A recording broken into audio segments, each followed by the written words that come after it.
لا شك فيه هايو نمكوا بنوضع درني درس كده وانا أقوله لكن مركي نلا عن نقول دولة إنجليز دولة نسأل قاعدني مركي الدولة دي مجيني نوما يأبى الجودين كين اللاين حباها كم بقولها كودي كذا كودي هذا كهلاين.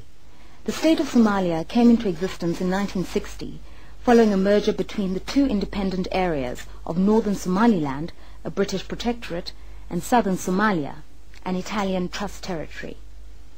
In 1969, only a few years into union and civilian rule, the government was overthrown in a military coup orchestrated by General Mohammed Siad Barre.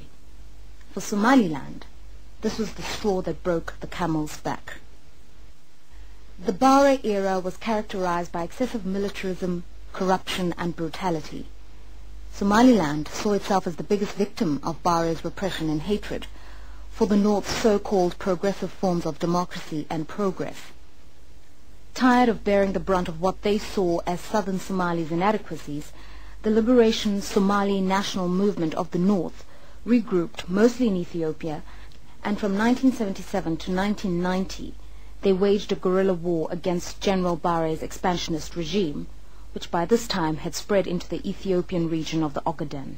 Barre was overthrown in 1990 by the SNM militia in what was seen as an act of liberation.